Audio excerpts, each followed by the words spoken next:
Good morning, everybody. Happy Wednesday. Welcome to the live coffee talk show. Today I have another special guest, Ananda Whittier. Ananda is a radical self-love coach, and she works with millennial women who find themselves waiting for the ideal life, love, or wait to be happy. They're trying to figure out who they really are in the world where everyone is striving for the perfect Instagram worthy life. I can relate to that. She teaches them how to fully love and accept themselves so that they can stop feeling like hot mess and really feeling worthy and able to create the life they desire. And I remember I connected to Ananda, and when I met her, she's just this amazing, beautiful, vibrant woman who's out there to reaching the world and making an impact. And I think this is a perfect time to introduce her to everyone.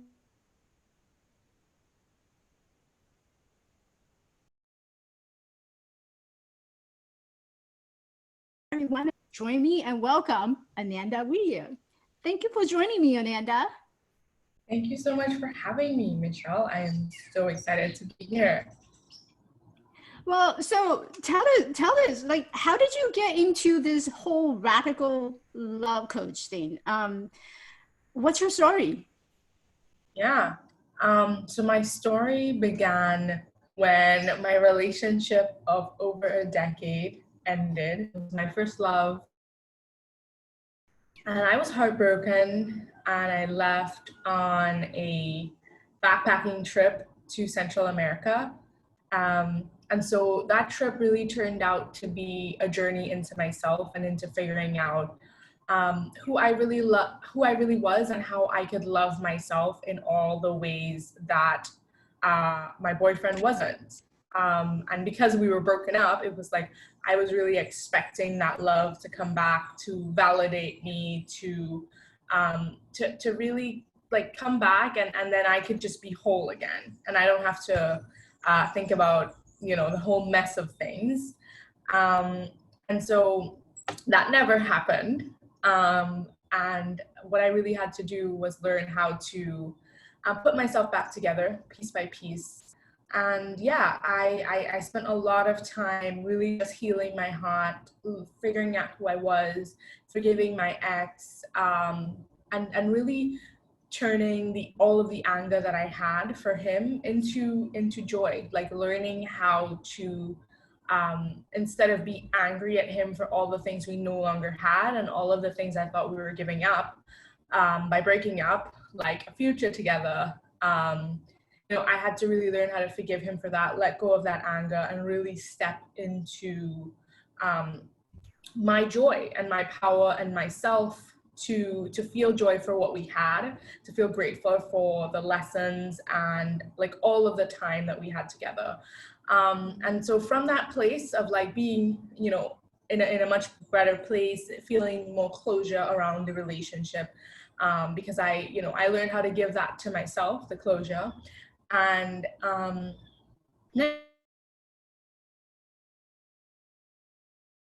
about what the future would hold for me. And instead of holding on to the idea that I wouldn't find anybody else, I really jumped in and said, you know what, I'm gonna create this for myself. And so I started, I journaled, I wrote lists for weeks about like what the ideal partner would look like for me. And yeah, it started a bit with my ex of like, what are the things that I liked? What are the things like, it started with big things like, I loved how I felt when we were together. I felt very safe. And, even smaller things that I liked about him, like the way, like he always smelled great. And, I also looked at all of the things that I didn't like. I looked at, well, he wasn't really into travel as much, and I clearly was. The first thing I did was hop on a plane when we broke up. And even smaller things, like I love to be in front of the camera, like I love to take pictures, and especially at that time in my life, it was a really big part of who I was. And he didn't really like that, so we would often like argue about it. It was like, it was just a sour aspect of the relationship whenever it came up, because I just felt like should be able to do this little thing for me, you know? And so I really took all of that into consideration to say, like, these are all the things that I loved, and I took the things that I didn't like into, like, this is what I would want. And so I really made this really big, beautiful wish list, and I went into detail about so many aspects of it. And yeah, I crafted what I call the perfect partner for me on paper. And I'm not even kidding, a couple of, like, within a matter of weeks, this person like sent me a message, and it wasn't like, oh, everything snapped together in an instant and, you know, it was perfect.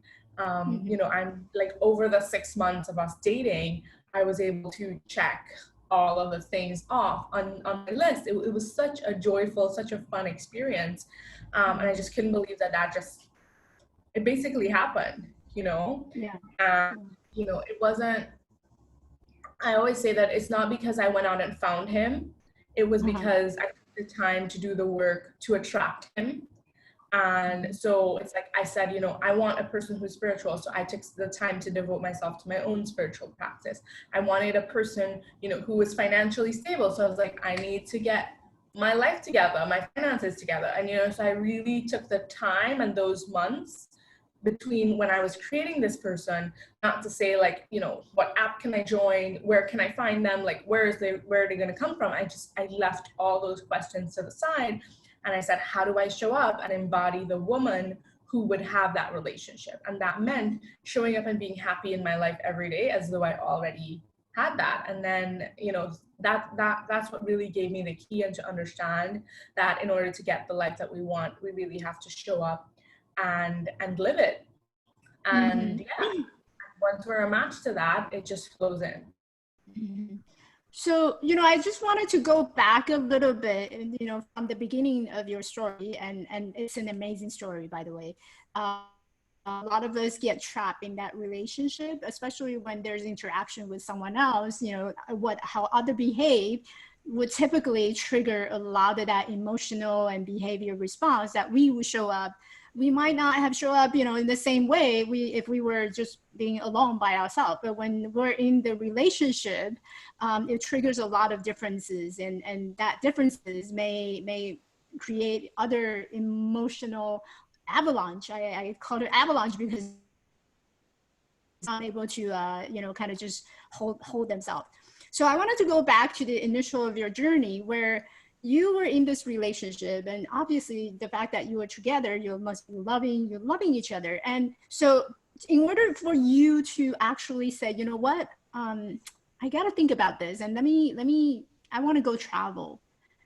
What makes you, if you were to pinpoint to that point, like what made you have that thought of, you know, this is not working out. I need to think about this. What was it like?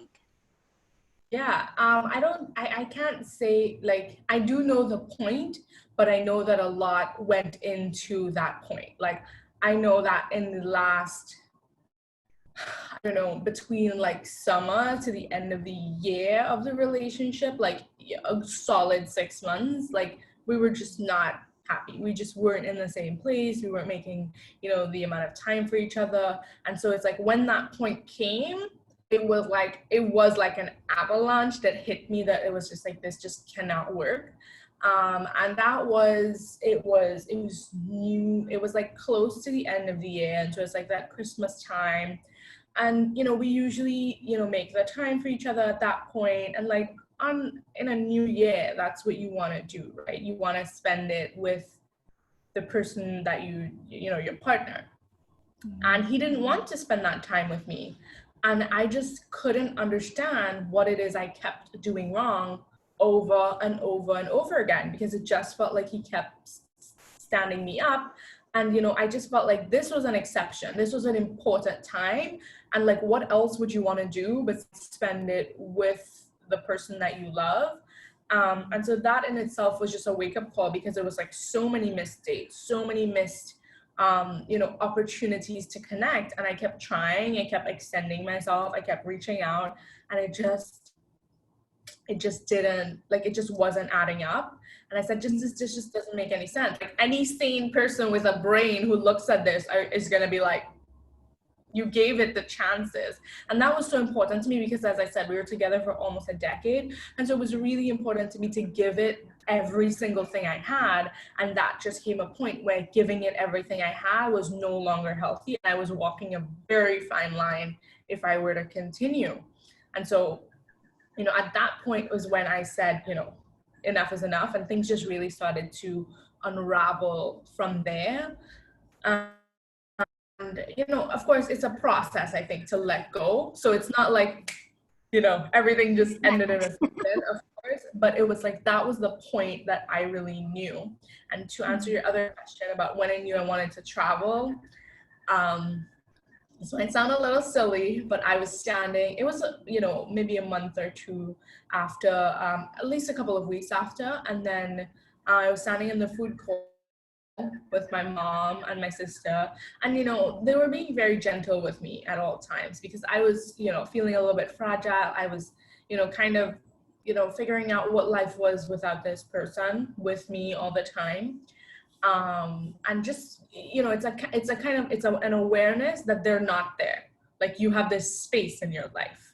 And so I was at the food court and I'm sitting, I'm not sitting down, we walked in, and I just started to cry. I didn't see a couple. I didn't see anybody who reminded me of him, which was something I did a lot in those couple weeks. Like anytime I saw someone who kind of looked like him, I'd be like, you know, like wondering if that was him. And I started to cry, like literally, not like a little tear, like crying. And it just didn't make any sense. It, you know, like there was no reason, there was no trigger. It was just the fact that I was aware that there was such a hole in my heart, in my life, that I just, you know, I was crying for no reason, but also for every reason, you know. And that was, I think, when I knew like I needed some space. I needed to get away. I needed to start fresh. Mm-hmm. And you know what I heard earlier is that, you know, when things aren't going the way that we were seeing, it's not working out, how quickly we internalize it and think, oh, what's wrong with me? You know, why is it not working with this? It must be something that I didn't do. Instead of thinking, well, maybe it's just, you know, sometimes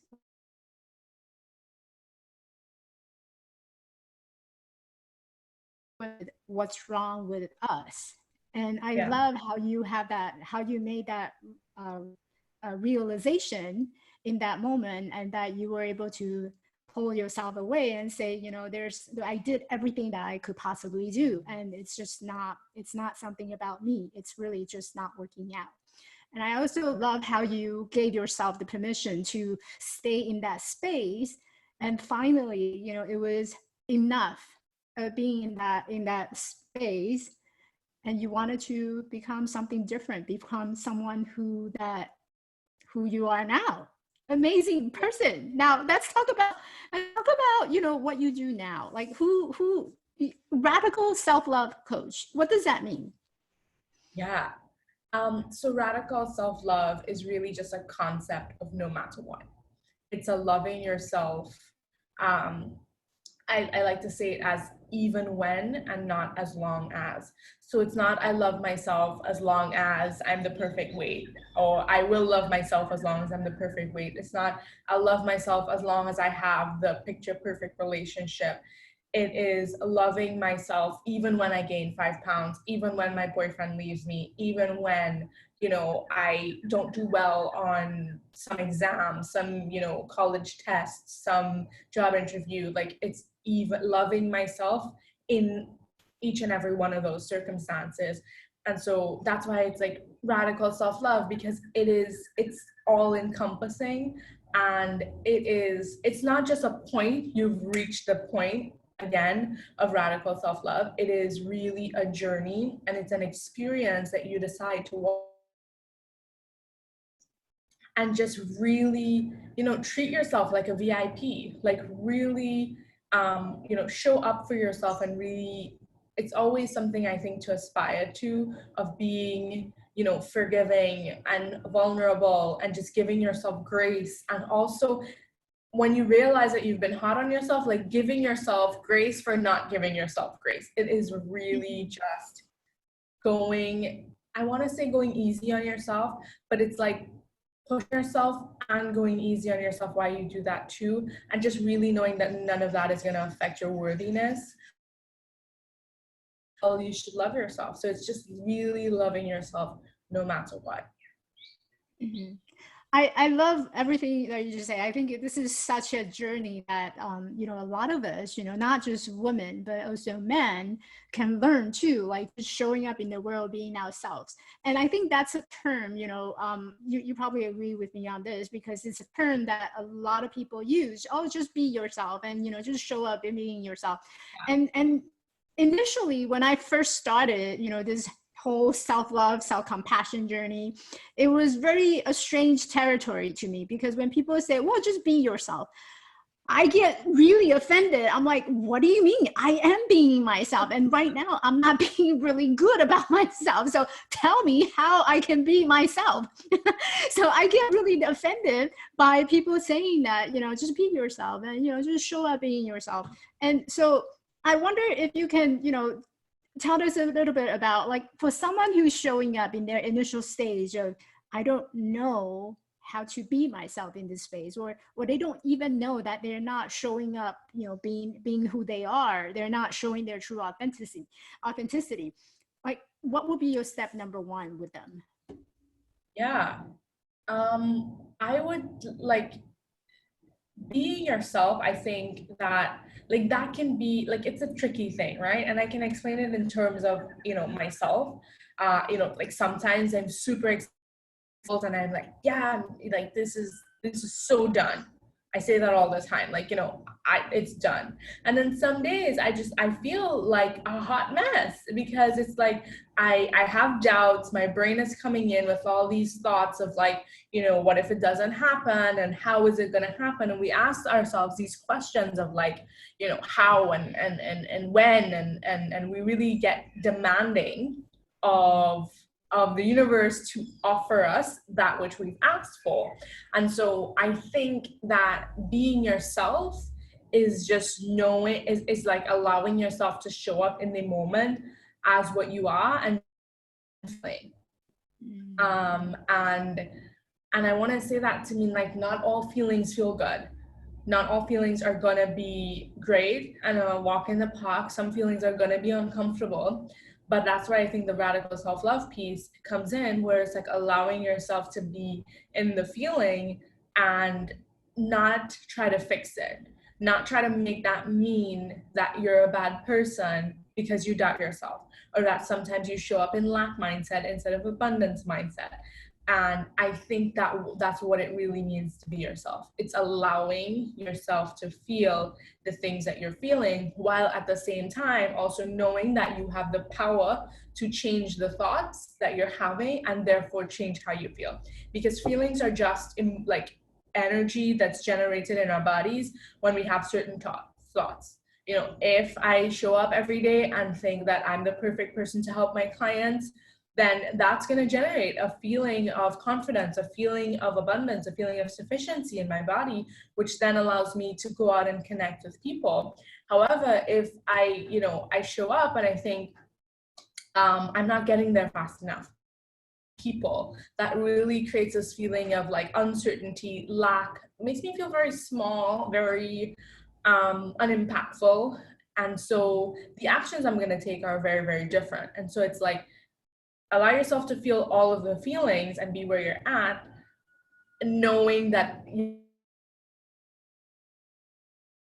hey, I have the power to really switch that conversation that's happening in my head, and therefore change the feelings. I love it. I love what you just shared, because, you know, it's definitely so real. And especially right now, a lot of people are going through that journey where, you know, this is something that living in a safer at home order is very frustrating to a lot of people. And we're all here, we're stuck together, and there's a lot of stress, you know, with your family in that same space. You know, you may want to do something, and it's all about relationship, all the relationship that we have at home, whether it's family, you know, romantic relationship, social relationship, all of these will create a lot of impact in terms of how we feel. And many people don't realize that, you know, what you're feeling right now can be, it's legit. And it's not something that we push away, we shy away from, except embracing itself. And, Yeah. you know, there are ups and downs, like you said. There's so many ups and downs in life, you know, that we have to give ourselves the permission to let the emotion come and let the emotion go. I love what you share. Thanks. Yeah, so if we were to give people one thing that they can do at home, or just a couple of things that they can do at home to really help themselves to embrace this moment, whatever that emotion is showing up, and being themselves, and realizing that, you know, what you see on the picture is not the perfect world. This morning, the word that came to my mind is I'm a train wreck. And I'm a train wreck, I need a coffee. A train wreck meaning, you know, I'm a hot mess. You use the word hot mess. I love that word, hot mess. I love that word. I'm a big hot mess and I need my coffee to get my day started. And you're not going to see me posting this pretty picture on my social media, except you're going to see me in a hot mess. So what would be some of your tips to tell our listener, or whoever's watching the replay, like what can they do at home? Right. There are a couple of things. I would say, like, I always take the time to question my thoughts and question my brain, because like our brain gives us these thoughts, and this might be new for some people. Like our brain gives us these thoughts and it's like, they seem so definitive. I'm a train wreck. Your brain reports that and it says it like it's the news. It's a fact. You know, like nobody on planet Earth can argue that that's a fact, which of course it's not a fact. It's just a thought that you have. And so it's like, I would so love for people to know that their thoughts are not facts. Facts are circumstances. Facts are the things that none of us can deny. Gravity is a fact. You know, it's a circumstance. And, you know, numbers are a fact. I have X amount of money in the bank. That's a fact. And so, and even we're experiencing a pandemic at the moment in our world. That's a fact. But also knowing that whatever thought you choose to think about that is yours. It's yours, and it's your responsibility to just show up for whatever feeling that is created by that thought. And so, you know, we can think thoughts and have certain feelings, but knowing that those thoughts can always be changed, right? You know, like you can choose to think I'm safe with my family and I have the luxury of free time now, which is something so many people never would have had at this point in time, you know. Or you can choose to think like the world is a mess, which creates so much, like that creates different energy, right? And so it's just like knowing that you have the ability to question your mind, to choose a different thought is really great. And another tool for questioning your mind is like, you can really say, well, is that true? You know, when you think, when I think, oh, I'm a hot mess, like, because I have that thought, and that's why I use it in my marketing, because it's like, I genuinely feel that way sometimes, you know. And I would say to myself, like, is that true? Like, is that really true that I'm a hot mess? And I would realize that maybe I feel like a hot mess in this moment, but that's okay. And then what if I can love myself even when I'm a hot mess? What if I can show up to accept myself in this stage and say that, you know, this too will pass, right? And so those three things are really just like knowing that the things that you think are not all true. You know, we say stuff and they create a certain feeling. So for some people, their jobs might be on uncertain territory at the moment, and so they might be thinking like, I don't have enough money to sustain myself for the rest of the year if something happens to my job. And when you think that, you're gonna have that feeling of lack and that feeling of uncertainty and that real feeling of fear in your body. But the truth is, none of us know that that's going to happen. I'm going to lose my job. That might be the thought, and then you can also say, well, is that true? It's possible. It's possible that you don't.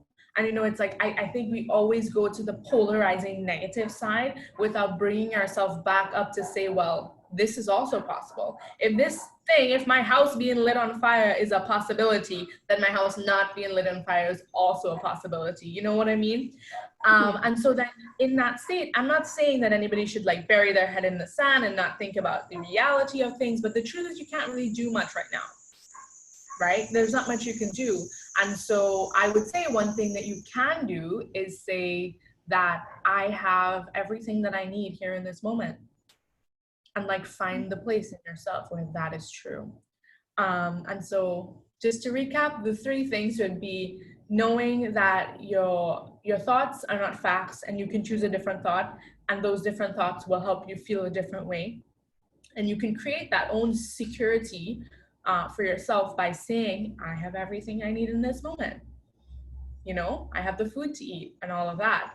And the other thing is like being able to feel the feelings and knowing that, it's okay and you don't have to judge them. Because a lot of the times if like you feel like a hot mess, we don't actually have to judge that. And the time we feel bad about it is when we judge it. Like, I shouldn't feel this way, which is also a thought, which makes you feel like you're doing something wrong. Versus if you said, it's okay that I feel this way. Of course I feel this way. Some shit is happening. Of course I feel that way. Then you don't have to feel crappy about it. You get to feel like, oh, I feel sucky, but that's fine. Tomorrow will be better. Everyone probably feels sucky right now, right? Totally. It's totally, and it's fine. And you just get to make different choices on the next day. And it's also a great space to love yourself even more, and to say, yeah, how can I show up? How can I love myself even when I feel like this? And you'd be surprised at the answer. Oh, and the last thing was asking your brain, is this really true? Yeah, there's a saying said, fear, right? Fear is, what was it? Fear is feelings not appearing real. False evidence appearing real. Yeah, I always have trouble associating that because, false evidence appearing real. I always see fear as feeling, emotion, and action are realizations. So you're feeling, and that's exactly what you just shared, you're feeling, your emotions and your actions are really revelation, reveals what, how you are, who you are in that moment. And if you're a hot mess, hey, you know what? I'm a pretty hot mess. I'm a beautiful hot mess right now. And that's okay. And just really embracing that moment. And you'll be surprised, as we stretch that resilient muscle, stretching that muscle, we're gonna end up having something more, even more beautiful, even more big, stronger. I'm curious, and thank you so much for those tips. I think it's really, really relevant right now, especially in a time like this, having you are not your thoughts and having your gratitude towards, what you have in current situation, and just really embracing that moment and realizing that you have the ability to choose is so important. So I'm curious, looking into your future, that's bring the camera back on you. If you were to use 3 words to describe your future, what would those 3 words be? Oh my gosh, I love this question. This is something I bomb my guests with. 3 words to describe my future. I would say impactful, abundance, and happy. I think those are beautiful words because you are actually a living proof of those words. Abundance, happy, and impactful in this world. I think that's beautiful words. See, you chose beautifully. Thank you. What are your 3 words? I think my 3 words would be inspirational, abundance, and flow.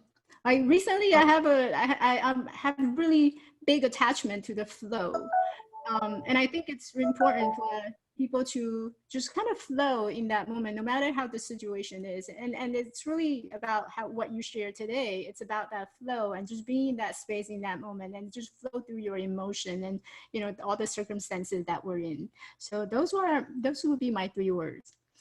So tell us where people can find you. If, you know, if you have such a vibrant energy, where can people find you? Yeah, so in the links that I guess would be included with the show, They will be included. you can the best place to find me is you can email me, Ananda at manifestwithananda.com, or you can find me on Instagram at manifestwithananda. And yeah, I always like to extend the invite to say that, you know, if you're really resonating with the story that I've shared and, you know, all of the tips that I've shared, that I would always encourage people to reach out to me, and we can always hop on the phone, have a conversation. They have been so enriching, and they haven't always been just consults and just like, hey, here's how you work with me. I call them phone dates because they're so fun. We really get to know each other. And I say, you know, when something resonates with you, you shouldn't let it past you. You know, like honor the feelings that you get in yourself for when something feels good. And then when you take action on it, you never know what can happen. And so it's like some people choose to work with me when they learn about how to do so. And it's like amazing, and we coach together, and yeah, you're going to change your life. And then some people choose not to contact me because they're like, you know, they have these thoughts of maybe I don't want to be sold to, or I'm not really sure about this. And I always say that you want to always give yourself the chance, because you never know what can happen. And, you know, you can also choose not to work with me, and that would be amazing too. Here's why. Because one, you gave yourself the chance to figure it out for yourself. 2, your hell no is just as important as your hell yes.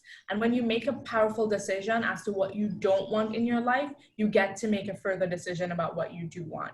And so I would say don't be shy. Contact me, set up your phone date, and for sure, if it's anything, you get to walk away with even more clarity on whatever it is you're dealing with right now. I love it. I love it how you encourage everyone to take that free counsel. And it's true, because you would never know what is possible for you unless you take that moment and really honor, you know, who you are in that moment. What are you feeling? And, you know, you don't need to sign up with me and see what the possibility is, and just take advantage of it. And there's so many free offers, you know, that we're doing, and that people can just, you know what, give me a call. Let me know what you're going through, and, you know, we'll find out what is possible. Or if you want to just chat for a minute. And the whole reason why Ananda and I connected was because I think that we connected through Facebook, right? Because I had a post and I was looking for speakers to book for my second quarter, and Ananda showed me this message, and she said, well, I like to be on your show. And that's how we connected. Had she not took that first step in reaching out to me, we would have never connected. And you would never know how great this person is unless you really give that opportunity to find out, to reach out. And there's so many resources right now that, you know, a lot of coaches are offering. Just free consult, get on the phone call, let us know what you're going through. And, you know, you never know what's possible for you. Even if just a quick 15 minutes call, or if it's 30 minutes, Ananda is offering longer. Then Yeah, just a conversation. Yeah, just a conversation. It's okay. I love it. Thank you so much, Ananda. Of course. Yeah, I was going to say that I think it's so important that we honor what feels good for us in this time. And so when you find somebody that you resonate with, I always think it's great to connect with them, especially if it's just somebody on the internet whose work that you're enjoying and that it's impacting your life. You know, let them know, because there's so many people in this world right now who are creating things and showing up in the world without the validation and without somebody saying, hey, you're doing a good job and you're impacting my life. And I think that those people are spreading so much hope right now. So let's give them some love. Yay! I think you just finished my ending really perfectly. So everyone, thank you so much for watching. Unfortunately, there's a little technical difficulty, so you may not be watching this live, but if you're watching a replay, I really appreciate you showing up today, and make sure you follow me again next Wednesday at 8 o'clock Pacific time at Live Coffee Talk. I will see you next week.